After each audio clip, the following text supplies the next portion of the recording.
You're invited to Chloe's baby shower. We've reserved the Everlake Resort ballroom for a magical evening celebrating family love and the arrival of baby Grace. I reread the sentence twice, then once more, my finger hovering over the trackpad, as if the email might change if I stared hard enough. The Everlake Resort ballroom for a baby shower. The name of the venue hit me harder than the invitation itself. Everlake. The same place I once begged our parents to let me attend for Alyssa Warner's wedding back in college. I remember how Frank scoffed, saying, "That place is for real celebrations, not some friend of a friend spectacle." Denise chimed in before I could argue. "It's too extravagant for someone like you, honey." Back then I swallowed my embarrassment and sent my regrets. Now here it was, Everlake center-aligned in pastel pink cursive on an invitation I never asked for. The coffee in my mug had gone cold, a faint ring forming around the lip of the ceramic. I sat at my kitchen counter still in pajamas, though it was well past 10 a.m. on a Saturday. Bills were stacked at the edge of the counter. An unpaid Verizon envelope peeked out from beneath a manila folder labeled Taxes Q3. I blinked and leaned forward, checking the email's sender. No surprise, Chloe's signature block still had her influencer tagline, "Ach, Chloe Mitchell saw Mama Life." Wellness and wonder. The kind of wonder I couldn't afford. I clicked out of the email, opened my banking app out of habit, and tapped over to my business credit account. A pending charge sat near the top of the screen, one that wasn't there yesterday. Everlake Resort. $10, $240. My breath caught. I felt it like the second before a car crash when your body knows something awful has already happened, but your mind is still catching up. No, that had to be a mistake. That card wasn't even in use anymore. I'd kept it for emergencies, a business line I opened back when I was freelancing full-time, and had since paid down to zero. I even had it frozen. Or, at least I thought I had. I pulled the drawer under the microwave open and rummaged through receipts and expired coupons until I found the card. Still here. Untouched. I turned it over. Still unscathed. No sign it had ever left this kitchen drawer. The number matched. I wasn't breathing. The world around me felt dim, as if the lights had dropped without warning. A notification pinged on my laptop, "Monica wanna walk before brunch." I ignored it and dialed the credit card company. After 10 minutes of elevator music and a cheery hold message reminding me how much they valued my call. A representative confirmed that the charge was made yesterday, in person, not online. Signed. Authenticated. "There's a signature on file," she added as if that would calm me. "Would you like me to email it to you?" "Yes," I said, my voice cracking. "Please." Another ping. I opened the attachment. The invoice listed the date, the venue, the catering package, and a total of $10, $240. The signature at the bottom, Lauren M. Mitchell. I stared at the screen so long my eyes began to water. "That's not my signature," I whispered. It looked like mine. That was the worst part. It wasn't some childish scribble. Whoever signed it had seen my name enough to copy the way I loop the L, the exaggerated arch in the M. But I'd never touched that paper. I'd never authorized that event. I hadn't even been told it was happening. My phone buzzed. "Monica again," I finally answered. "Hey, brunch still on?" she asked. "Mon," I began, and realized I was shaking. My sister booked a $10,000 baby shower at Everlake and put it on my old business card. She forged my signature. A pause. Then, "Oh. Wow." She didn't even ask. "She doesn't have to," Monica said softly. "She's Chloe. You're Lauren. And you always clean up." I felt myself blinking too fast, like if I could outpace the tears, I could still make sense of this. "You think my parents knew. They always know," she replied.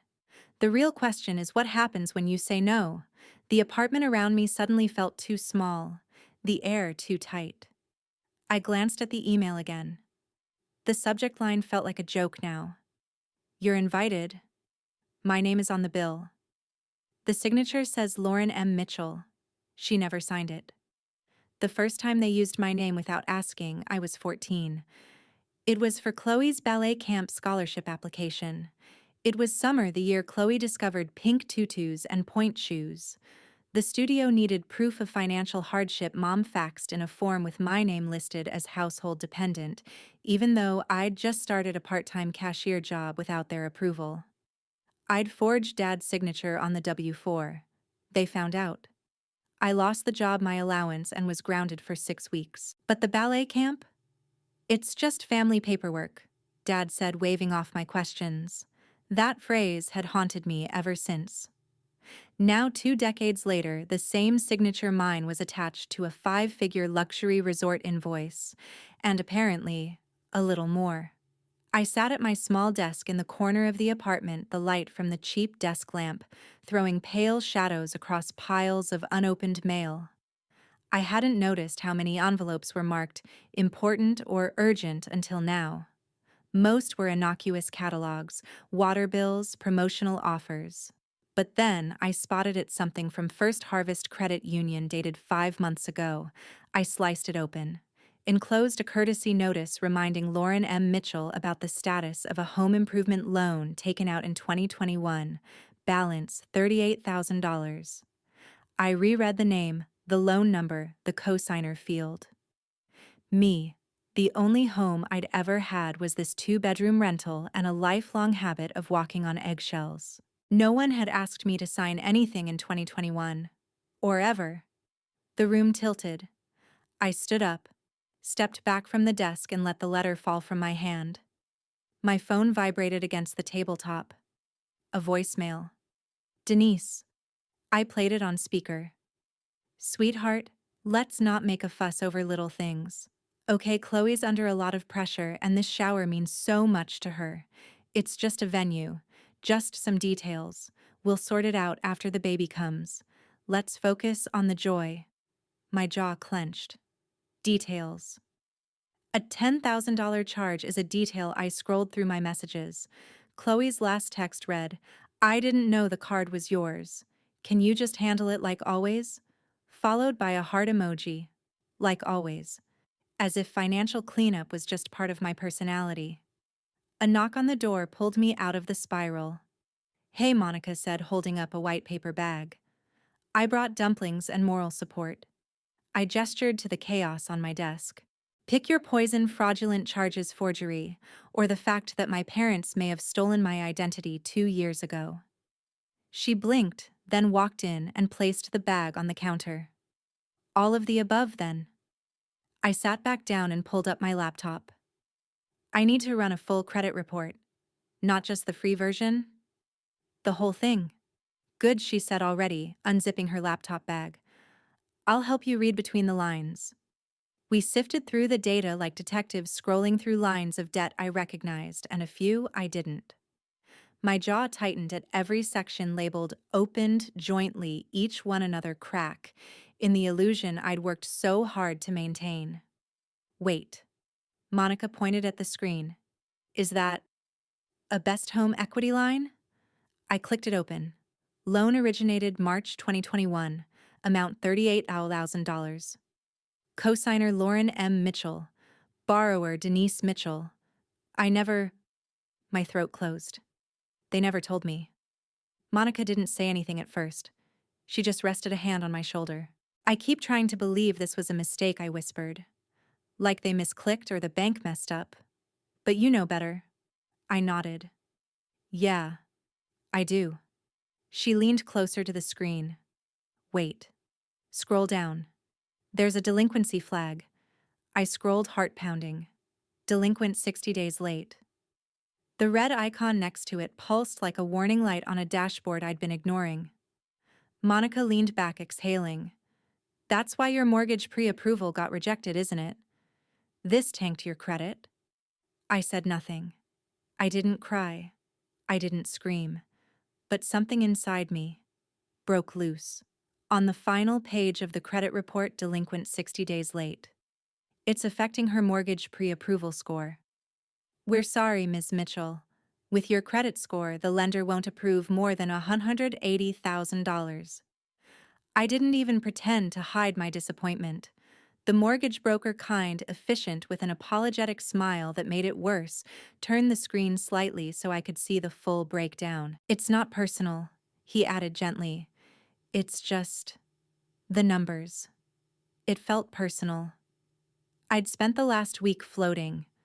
I'd found a small house just outside the city, a 2-bedroom craftsman style with a lemon tree in the yard, and a breakfast nook that caught morning light.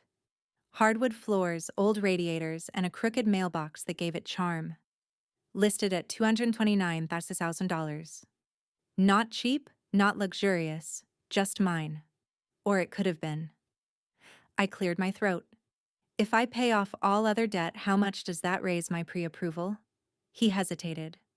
Unfortunately, the delinquency is too recent. It'll stay on your report for a while, even if it's cleared. And because you were the co-signer. I never signed anything. He gave me that look, sympathetic but cautious. You may want to contact the credit bureau directly and file a dispute. I have. And a fraud affidavit, filing it today. He nodded and tapped something into the system, ending the session politely but firmly. If your score improves by even 30 points, we can reassess. But the clock's ticking on that listing. I walked out of the branch like I was in a fog. The glass doors felt heavier than when I came in. I sat on the concrete step by the parking lot and watched traffic roll by. There were no dramatic violins, no storm clouds gathering, just the numbness that settles when you realize your future's been decided by someone else's lie. My phone buzzed. Dad. I didn't want to answer, but my thumb moved anyway. Hey, I said, trying to keep my voice level. What's up, Lore? I'm in the middle of Home Depot. Did you co-sign a loan in my name in 2021? No buildup. No delay. A pause. Then, oh, that. That, I echoed. Well, yeah. Your mom and I needed a line for the kitchen renovation. It was easier to use your info. You had clean credit and weren't using it. I closed my eyes. We meant to handle it, he continued. We've been paying it down. It's delinquent. Another pause. We've had some things come up. You didn't even ask. You know how your mom gets with paperwork. I figured you figured I'd just clean it up like always. He sighed as if I was the one making things hard. Don't make this into a thing. It's just numbers. Chloe's due any week now. Everyone's stressed. I hung up before I could scream. 2 seconds later, a text from Denise lit up my phone. A photo of a tiny pink hoodie with bunny ears. Isn't this little hoodie cute? We're thinking of naming her after your grandma. My fingers tightened around the phone. There was no apology, no acknowledgement. Just a manipulation sandwich, guilt in pastel wrapped in nostalgia. A breeze blew through the lot, tugging at the hem of my coat. I looked up, blinking hard. The house, my house, was slipping away, not because of a bidding war or a bad market, but because my family stole the ground out from under me. It wasn't just the money. It wasn't even the house. It was that they didn't think I deserved to know. I could still see the floor plan in my mind. The sunlight in the kitchen. The patch of grass where I'd planned to sit on Sundays, maybe with a book. Maybe with peace. Instead, I sat on concrete with a rejected mortgage and a text about baby names. I pulled out my phone again, opened the browser, and typed, "Can you sue your own parents for credit fraud?" I brought cake, my mother said, holding a pink pastry box like a peace treaty. I almost laughed. She stood there in her Sunday best, a pale blue blouse with pearl buttons, not a wrinkle in sight, smiling like she'd just come from brunch, not from orchestrating financial identity theft. Her perfume reached me before she crossed the threshold, something powdery and familiar, like every childhood recital and family Christmas party bottled into a single scent. I stepped aside to let her in, mostly because I couldn't handle a scene in the hallway. The box balanced delicately in her hands as she floated toward my kitchen like a diplomat delivering goodwill from enemy territory. "It's from the venue tasting," she said. placing it gently on the counter. The pastry chef does wonders with almond cream. My silence must have felt like resistance because she immediately pivoted. Sweetheart, don't be dramatic. It's cake. I leaned against the counter and folded my arms. You came uninvited. Again. She ignored that. Chloe wanted raspberry filling, but I said almond suits the baby's name better. Grace. It's such a timeless name, don't you think? I think I'm being ignored. Denise gave a little laugh. Oh, honey, not everything is a confrontation. Sometimes a cake is just a cake. I opened the box. The top layer shimmered with a dusting of edible glitter, delicate piping around the edges in baby pink. I recognized it before I even cut into it, the same flavor, the same frosting, the same finish from Chloe's 10th birthday party. The one with the magician, the bounce house, and 30 guests in matching glitter hats. My 10th birthday had been a slice of cold pizza and a single tea light stuck into a half-eaten cupcake.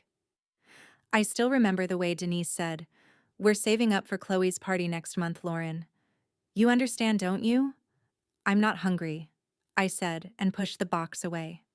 She sighed as if I'd failed a test I didn't sign up for. "Don't do this. You've always been so sensitive. Chloe's going through a lot. So am I. But it's different for mothers. You'll understand someday." I felt something shift in me, a click, a disengagement like the sound of a lock turning in reverse.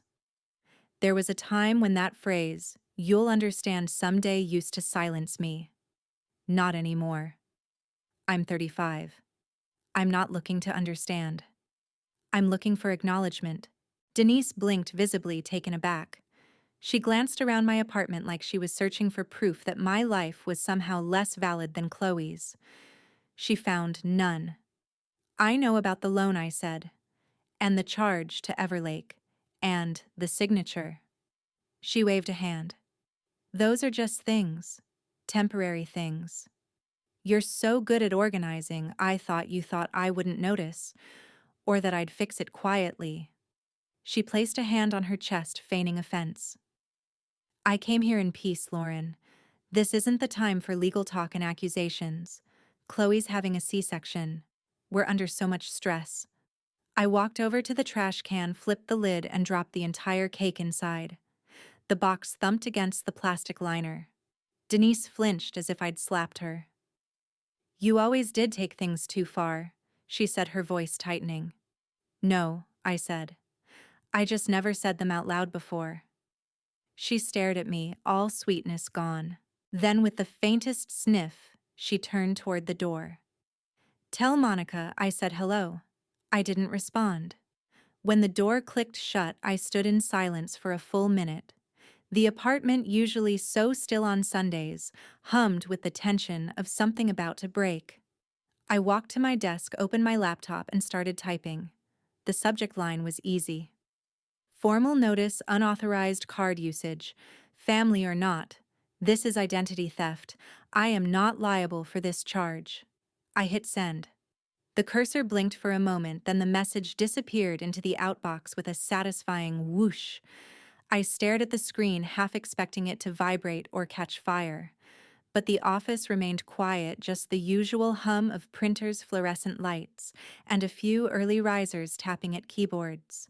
It was 8:17 a.m. on Monday, and I was sitting at my desk in a charcoal blazer I hadn't worn since last year's performance review. My under-eye concealer was doing its best, but nothing could fully hide the aftershock of a sleepless night. Still, my back was straight, my fingers steady, my mouth silent. The email had gone out to 4 recipients: Frank Mitchell, Denise Mitchell, Chloe Mitchell, and the Everlake Resort events office. CC'd Monica Rivera and my own personal email. Subject line: unauthorized use of financial accounts. Formal notification. I reread the opening lines, even though I knew them by heart. "To whom it may concern, I, Lauren M. Mitchell, did not authorize the use of my business credit card ending in 7845 for the reservation at Everlake Resort. I was not informed, did not provide written or verbal consent, and have not signed any related documents. This constitutes unauthorized usage and may be escalated as identity theft under federal law. I am not liable for any charges incurred. Legal counsel has been consulted. I hadn't technically consulted Ethan Marks yet, but that call was coming. The response came faster than expected. At 8:32 a.m., Frank replied, "Hey Lore, this feels like a misunderstanding. Your mom and I thought we had your verbal okay from that chat we had back in March.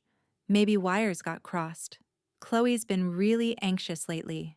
Can we handle this as a family? No need to blow it up into something cold and legal. Love, Dad." I stared at the words, misunderstanding, wires crossed, handle this as a family, like they were a foreign language. There was no acknowledgement of the forged signature, no offer to take responsibility, just the same warm gaslight I'd grown up under. I didn't reply.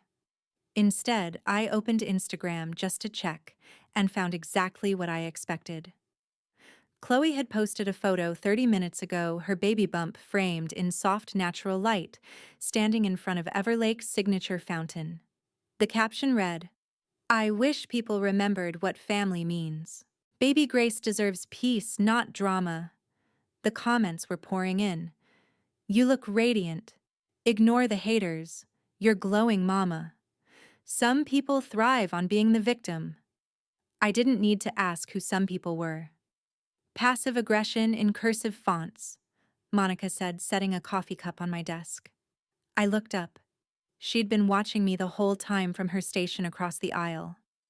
"They're trying to weaponize public sympathy," she said, pulling a chair closer. "You know that, right? Use the baby as a shield, spin you as cold and bitter." I nodded. "And if I say nothing, I become complicit." She sipped her coffee. "They want silence from you, because your silence makes their story neater." My email pinged again. A new message. Not from my family this time, but from Transwest Credit Bureau. Subject line: risk review notification. Delinquent account pending escalation. I opened it.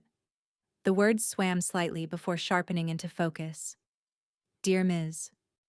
Mitchell, due to recent dispute filings and verification failures on a co-signed account flagged as 60-plus days delinquent, we are initiating a risk review that may further impact your credit standing. We recommend contacting a licensed financial legal professional immediately to initiate resolution protocol." Transwest Credit Monitoring Division. My jaw locked. My fingers hovered over the keyboard, but there was nothing to type. Not yet. I reached into my drawer and pulled out a small yellow sticky note curled at the edges. Written in my own handwriting months ago during a particularly bleak budgeting meeting, Ethan Marks, Financial Law, 212-555-3490. My thumb hesitated over the call button. Once I pressed it, there was no walking it back. This wasn't venting to Monica or arguing with a parent in the safety of my apartment. This was a declaration, a shift, a line drawn. I took a deep breath, let it out, and tapped the number. She picks up her phone and dials a number she saved months ago: Ethan Marks, Financial Law. "Don't fight fire with fire," Monica warned. "Then what do I fight with?" I asked. "Receipts," she said. "You fight with facts." It started with a drawer. Not even a drawer, really, a warped plastic bin beneath my bed where I shoved unopened mail for years. Statements I didn't want to see. Credit card points I never used.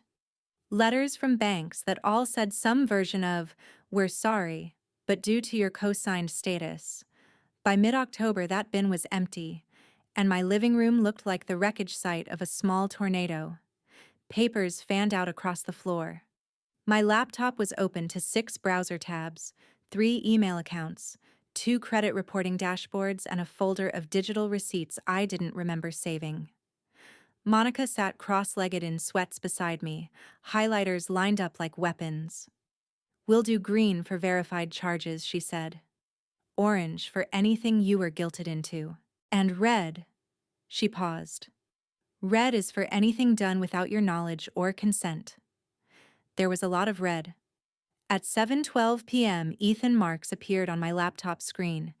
He was in a gray office with framed diplomas and a single bonsai tree behind him, calm, confident, the kind of person who never raises his voice because he doesn't need to. "I've reviewed your email and initial attachments," he said. "Legally speaking, it's murky. You're not obligated to sue Lauren, but if you ever need leverage, this," he nodded at the spreadsheet, "is it." His voice wasn't theatrical, but it landed like a gavel. "Your family's pattern fits a financial exploitation profile, especially since there's a paper trail. Keep documenting, keep your tone neutral, keep your distance." I nodded. After he logged off, Monica and I returned to the spreadsheet. We named it Mitchell Family Financial Impact 2013-2023. She added subtabs by year. I populated them with entries: March 2014, gift for Chloe's grad trip, $1,200. July 2015, emergency dental for dad, never reimbursed, $780. December 2017, cosign auto loan, Denise, $6,000 balance unpaid.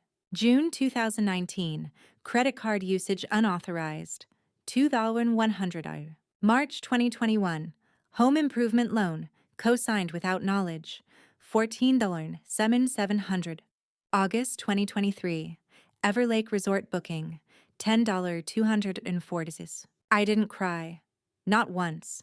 Each cell I filled was a memory reframed, not a favor, not generosity, but debt. I watched the numbers climb steadily, mercilessly, until they reached a total I couldn't ignore: $47,860. That was what being the responsible one had cost me. I leaned back, the hum of my computer loud in the silence. "Almost 50 grand, Monica said softly. "Yeah," I replied. "And not a single thank you." We sat still for a while. The colors on the spreadsheet glowed like a heat map of a decade's worth of betrayal. Then I clicked export. The PDF loaded on screen, sharp and final. I printed 5 copies. The printer hissed with each page, the ink drying into hard truth. I laid them out carefully on my desk and picked up a pen. In neat block letters, I wrote a name on each cover: Frank, Denise, Chloe, Zach, me. I wasn't trying to burn bridges. I was just building one to get out. The morning sun sliced through the blinds of my office, casting neat slatted shadows across my desk, like a prison I had almost forgotten I was in. I adjusted the collar of my blazer, clicked my mouse, and opened the final draft of the message. Subject: unauthorized charges. Financial history summary attached. Mitchell Shar Family Bar Impact Ha 2013 2023 PDF. The email had taken me 2 days to write. Not because I didn't know what to say, but because I needed it to land without tremor. No emotion, no apology, just the facts. Just like Monica said. Attached is a summary of all financial obligations, charges, and debts that I have either directly paid for or been held accountable for on behalf of our family between 2013 and 2023. This document is not a request for reimbursement, though I reserve that right. It is a formal statement of record. I will not be paying the Everlake Resort charge. That expense was made using my name and financial credentials without my consent. This is not up for debate, nor will I entertain future requests related to this matter. Lauren M. Mitchell. I pressed send. It was 9:18 a.m. on a Wednesday. Monica walked by and raised an eyebrow at the look on my face. I didn't say anything, but I didn't need to. At 10:01, my phone buzzed with a new message: Zach. "Hey, just saw your email. This feels harsh. Chloe's under a lot of stress. I know it's not okay what happened, but maybe we can all take a breath. Love you. Please don't make this permanent." Zach was always the bridge, the buffer, the one who sent birthday reminders and diffused family fights with dad jokes. He wasn't a villain, just someone who never had to pick up the bill. I didn't respond. Instead, I opened a new thread with Ethan and forwarded Zach's message. A few minutes later, his reply popped in. "You've just drawn the line. Now let's see who crosses it." I leaned back and closed my eyes. It wasn't a sense of victory I felt. It was something closer to a quiet unraveling, like someone had slowly removed the weight from my chest one string at a time, the kind of freedom that doesn't make you smile. It just lets you breathe. Around lunchtime, Monica wheeled her chair over and offered me half a sandwich. Turkey or betrayal? She asked. I took the turkey. You good? She asked, chewing. Yeah, I said, though I wasn't sure. I think I just published my family's greatest hits in PDF format. Good, she said. Maybe now they'll actually read something you wrote. We laughed. It was small, tight laughter, but it was real. Then came the ping. Facebook. Denise Mitchell had posted a new photo. The image was a smiling group of 5: Frank, Denise, Chloe, Zach, and Chloe's husband, all standing behind a pink "It's a Girl" cake. My absence wasn't mentioned. It didn't have to be. The caption read, "It hurts most when those you raised turn on you, but we still believe in love." Family first. Shar, unconditional love. There were already 36 comments. You're the best parents. Don't let one person's anger ruin the joy. Some people forget who fed them. Stay strong, Mama D. Monica saw it over my shoulder. Public image manipulation, she muttered. Classic. They're writing their version of the story, I said. And you? She asked. I already did. Another notification popped up. New calendar invite, family dinner, mandatory, Sunday 5 p.m. from Frank Mitchell location. The Mitchell house. I stared at it. So this was the next move. They set the table for 6, but there were only 5 seats. I wasn't supposed to be comfortable. I was supposed to be cornered. The Mitchell dining room hadn't changed in 20 years.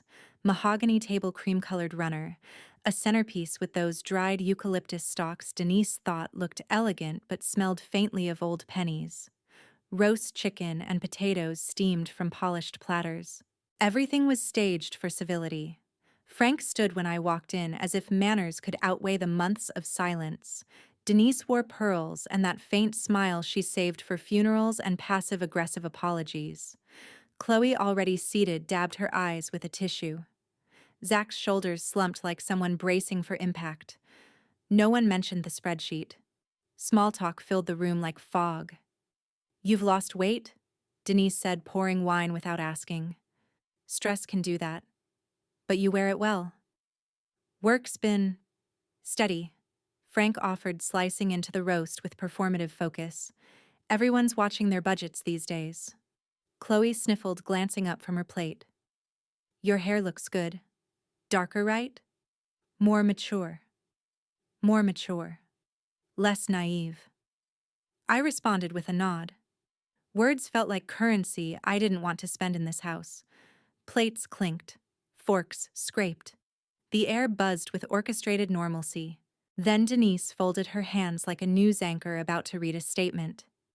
You've always been so strong, Lauren. We admire that. But strength isn't the same as cruelty. I didn't flinch. You have no idea how hard this has been on Chloe, she continued. The baby feels everything. Stress isn't good for her. Chloe's lower lip trembled. I'm just trying to have a peaceful pregnancy. I didn't ask for this drama. Zach reached for his glass. Frank exhaled slowly, as if he'd just finished a long math problem and still didn't like the answer.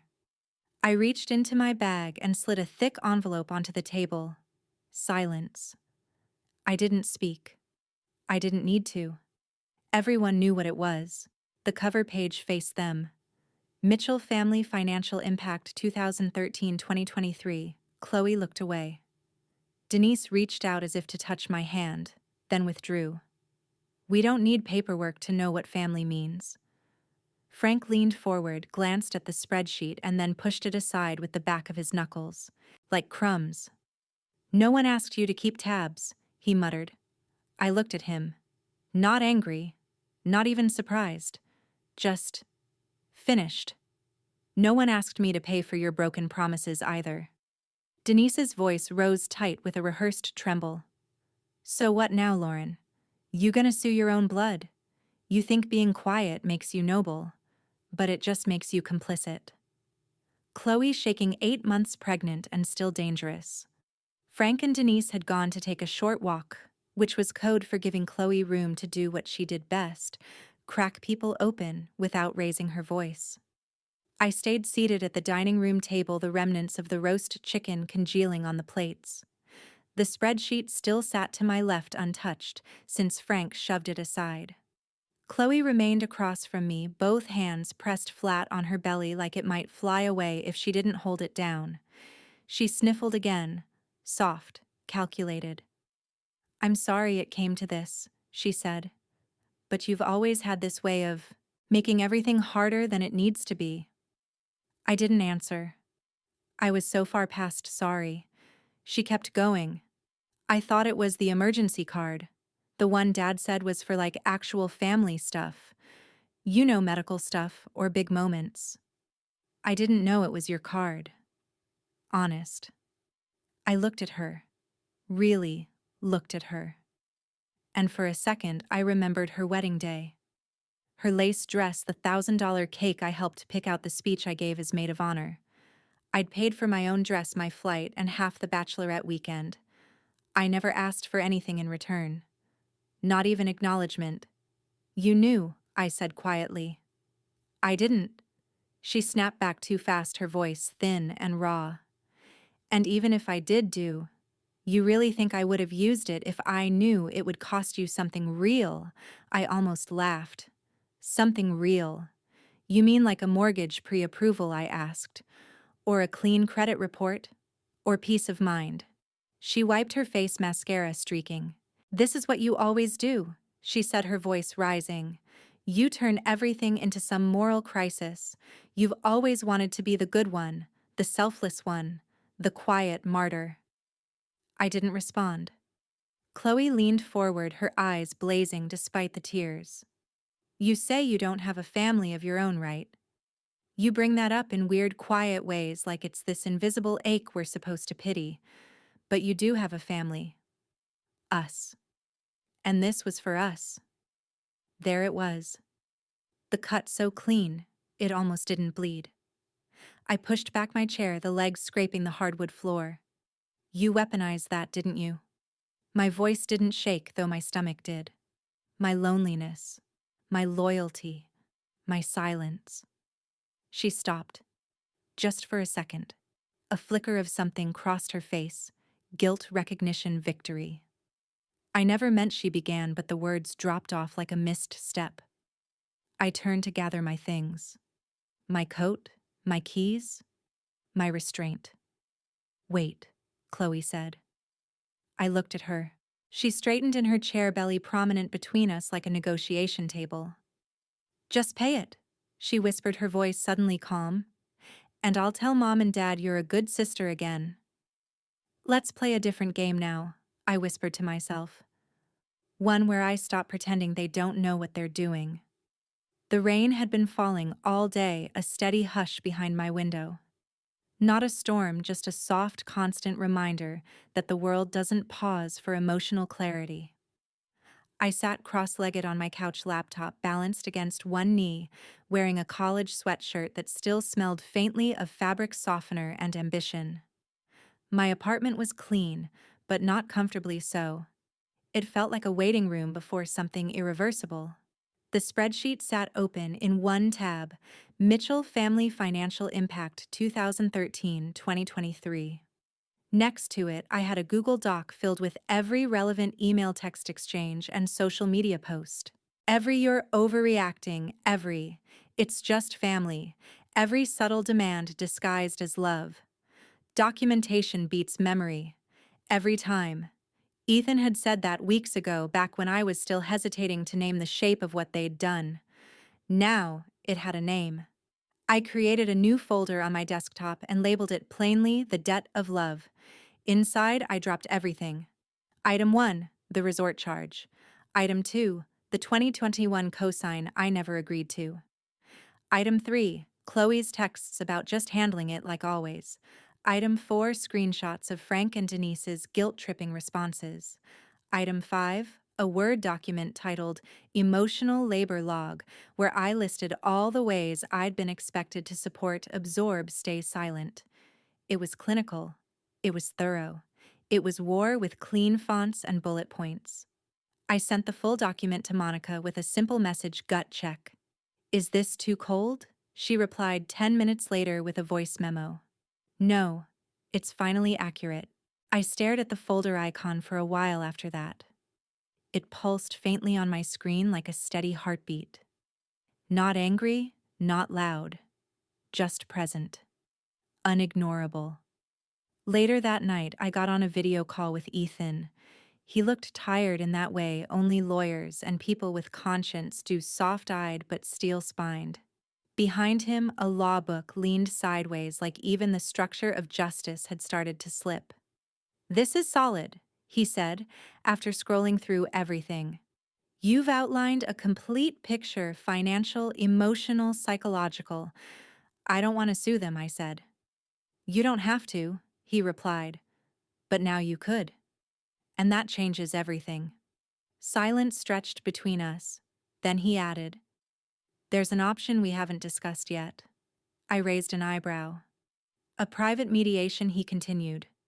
"No lawyers, no courtrooms, just you, your parents, Chloe, maybe Zach, and me if you want. We lay everything out. Not to destroy, but to expose." I let the idea settle into the air like fog on glass. "Will they even show up?" I asked. "They already agreed," he said, then leaned forward, his voice calm but unblinking. "One condition: you have to come alone." "This isn't court," Denise said. "Then you'll be relieved to know I brought exhibits," I replied. The room smelled like eucalyptus and professionalism. A single diffuser on the side table released puffs of scent into the otherwise sterile air. Two gray couches faced each other across a long, low table. Between them sat a box of tissues and a small hourglass. The therapist, a soft-spoken woman named Dr. Ansley, had explained the rules of the space before stepping out. No yelling, no recording. Speak your truth. Leave space for theirs. But there wasn't much truth left to excavate. The rain outside was steady. It tapped the windows with the kind of persistence that made you feel like the world was waiting for your response. I sat on the left-hand couch alone. Across from me, Frank, Denise, and Chloe. Ethan remained behind me at a side chair, silent by agreement and observer only. Denise smoothed the hem of her cardigan and cleared her throat like she was about to start a press conference. "Before we begin," she said, "I want to acknowledge that tensions have run high these past few weeks. But we're here because family should always find its way back to love." Frank gave a stiff nod as if someone had reminded him backstage to appear supportive. Chloe sat furthest from me, one hand on her stomach, the other picking at a thread on the sleeve of her maternity blouse. I didn't respond. Denise continued, "We didn't come here to relive every disagreement. We came because this family, your family, wants to heal." She looked at me, waiting for something. A nod, a "thank you anything." I reached down instead and unzipped my leather folder. The sound cut through the quiet like a razor. I pulled out 4 neatly bound packets, each secured with a binder clip, and slid them across the table one by one. Frank took his. Denise hesitated.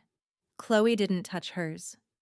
"I call this the debt of love," I said. "It's a record, a timeline, a catalog of every financial burden, every assumed responsibility, every favor I was never asked for but always expected to carry." Denise's lips pressed into a smile that didn't reach her eyes. "Lauren, this feels antagonistic." I ignored her. "Each section is dated. Every figure is backed by documentation, emails, statements, screenshots. You'll see the full picture. What you've cost me. Not just money. Years. Opportunities. Silence." Frank flipped through a few pages and sighed heavy with practiced fatigue. "I was just trying to help Chloe start strong. You're already established." I looked at him. Then why did you co-sign a loan in my name without asking? He didn't answer. I pulled out one more sheet. A single page. A concise list. Every birthday I paid for, every vacation I was left out of but helped fund, every loan, every ignored plea, every time I was told to just handle it, and every time I did. At the bottom of each entry, I'd typed the same phrase: I forgave this. Until now. The room went still. Chloe's hand was trembling slightly.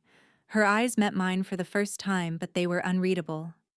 Denise adjusted the pearl buttons on her blouse, then finally asked, "What do you want?" I looked her directly in the eye and answered, "A name change. On every legal document. From cosigner to ghost." "You always said love was unconditional," I said. "Turns out your love came with credit limits." The silence that followed cracked like ice underfoot, thin, fragile, waiting to shatter. Denise stared at me as if I'd grown a second head. Her carefully composed face twitched for a moment, the kind of twitch people suppress when they realize they're not in control anymore. Chloe looked down at her lap, one hand resting on the gentle curve of her belly, the other clutching a tissue that was already torn at the edges. Frank cleared his throat. "Lauren, this doesn't need to be so dramatic." I didn't respond. I opened the folder again, letting the pages fan across the table like a deck of cards. Receipts, timestamps, screenshots, notes scribbled in a younger version of my own handwriting, dates of canceled trips, bills paid with my emergency savings, and favors stretched so thin they broke. Denise leaned forward, voice syrupy. "You'll break this family." That was the play. Guilt. Always guilt. I didn't flinch. "No, I'm just choosing not to be broken by it anymore." Chloe looked up sharply. "You act like you were some martyr. You weren't. You didn't support me the way you supported them." She gestured to our parents. "I was always fighting for attention."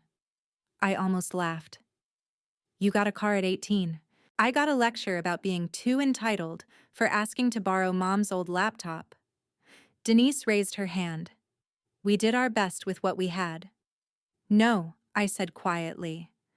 "You did your best with what you chose to give." Frank exhaled heavily, palms flat on the table. "We didn't think you'd ever make a fuss. You've always been the one who just handled things." "That's exactly the problem," I said. I reached into the folder and pulled out a folded note.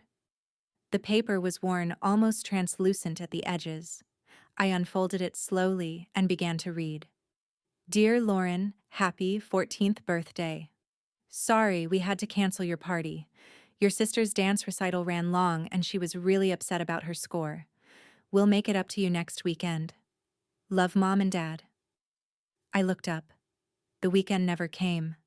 Nobody spoke. Then Chloe shifted in her chair.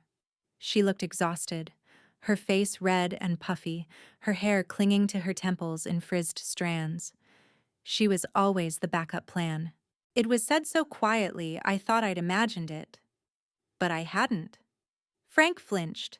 Denise's face drained of color. Chloe's eyes widened, perhaps not because of the words themselves, but because she'd finally said them out loud. I nodded once. That was it. The admission. Not in legal terms, not in financial terms, but in human ones. I slowly stood, smoothing the crease of my skirt with a steadiness I didn't feel. I gathered the folder, now slightly thinner, now validated. "I'm not coming to the baby shower." The group chat died in silence. No one texted. No one called. It was like I never existed, and for once, it felt like peace. I muted the thread, not because I expected another message, but because I didn't want the illusion that one might come. The silence wasn't loud, it was surgical. Precise. They weren't angry. They were pretending I'd never happened. It was the most honest communication they'd given me in years. I scrolled absently, hovering over the photo Chloe had posted just before the meeting. A baby blue banner reading "It's Almost Time" hung crookedly above a table full of cupcakes and champagne flutes. She was beaming in the center of it, her belly gently curved beneath a white floral dress. Frank stood behind her, one hand on her shoulder. Denise held a tray of deviled eggs like a prize she'd won. I wasn't in the frame. Not surprising. Still, my thumb paused over the image for a few seconds longer than it should have. In high school, I once forgot my lunch on a field trip to the History Museum. I'd packed it myself, PB&J carrot sticks, a granola bar. Chloe, sitting 2 rows ahead on the bus, had 2 sandwiches. I didn't ask for one. She didn't offer. I told myself I wasn't that hungry. Funny how quickly that story returned. I closed the app. The apartment was quiet, the kind of quiet that had weight. I'd left the television off on purpose. The background noise used to be company. Now it just felt like clutter. Outside, the wind pressed soft leaves against my window, some of them gold, others already brown at the edges. The sky had that overcast hue that makes you feel like it's perpetually 4 p.m. Even the weather seemed unsure of what came next. It was the Wednesday before Thanksgiving. The office was closed. Monica had invited me to her cousin's dinner out in Jersey, but I declined.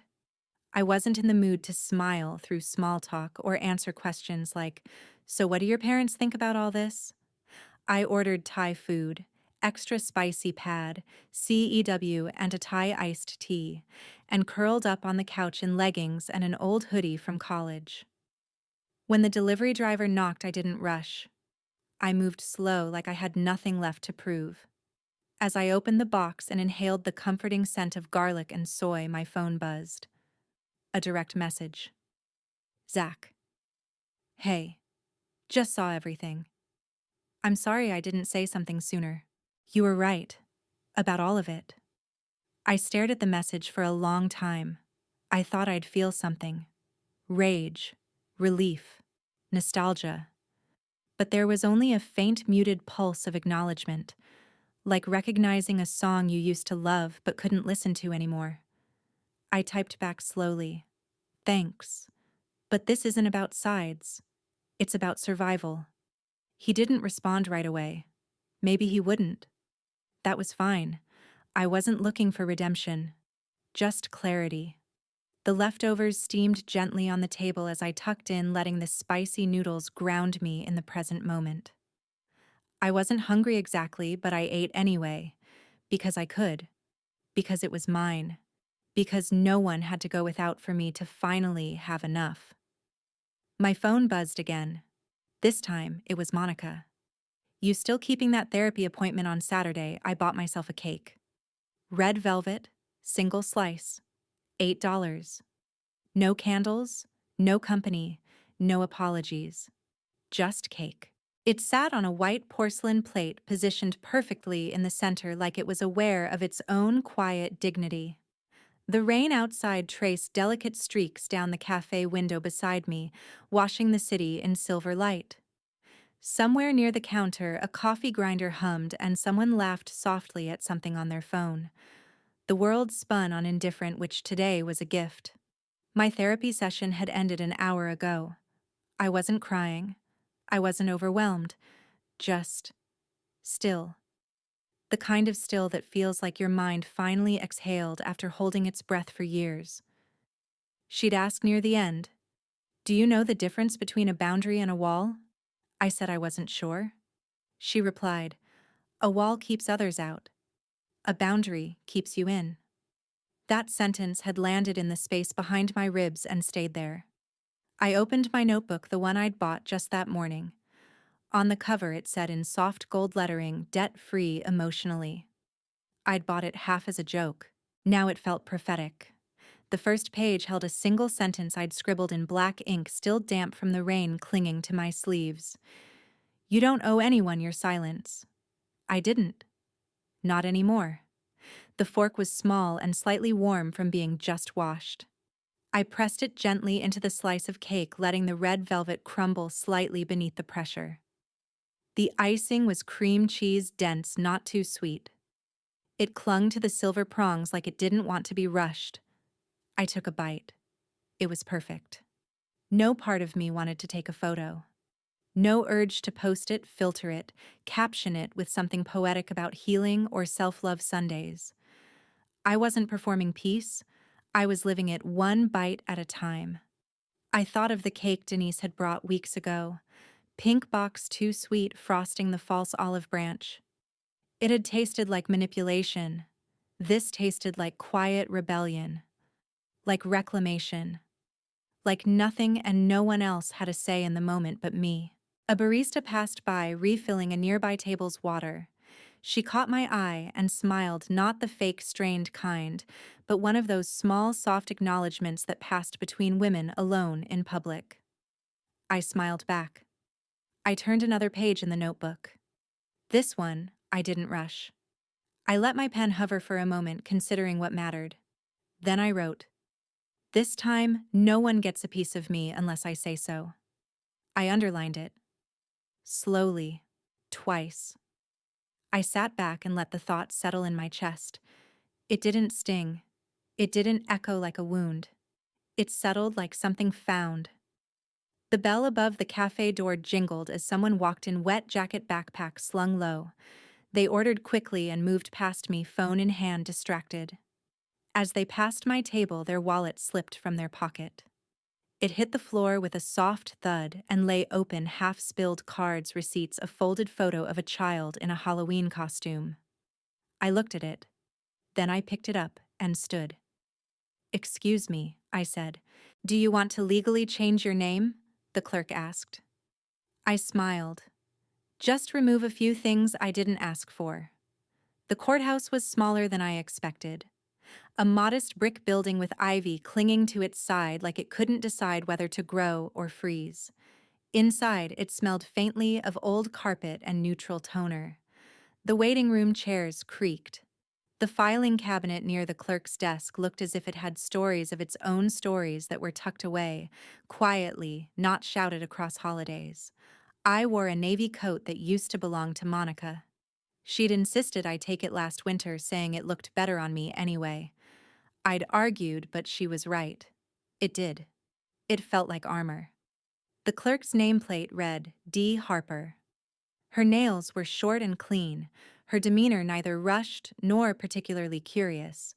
She simply took the form from my hand and began typing. Removing name from a co-signed home loan.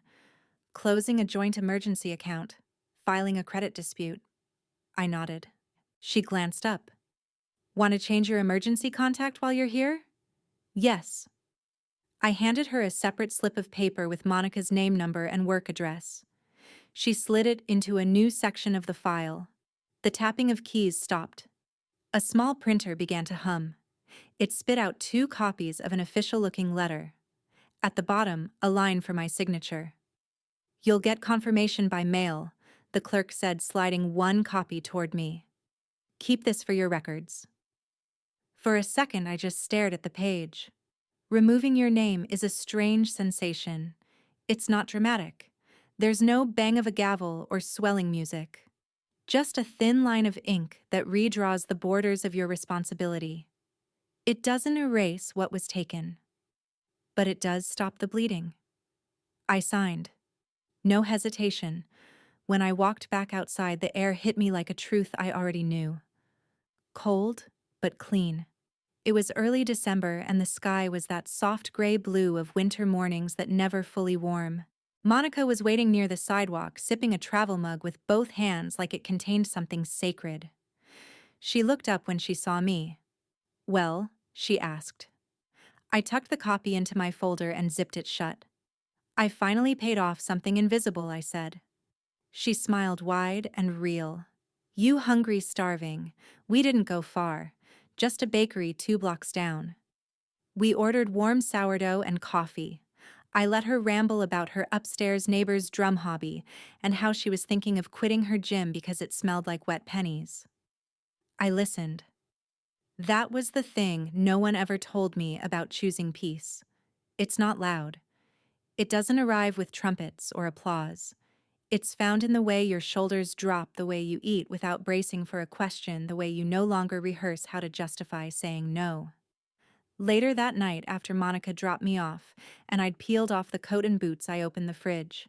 Inside, on the middle shelf, sat a clear plastic container. A single slice of cake. Red velvet. I'd bought it the day before not out of spite or symbolism but because I wanted it. I hadn't eaten it yet. I stared at it for a long moment. Then I shut the door. Not tonight.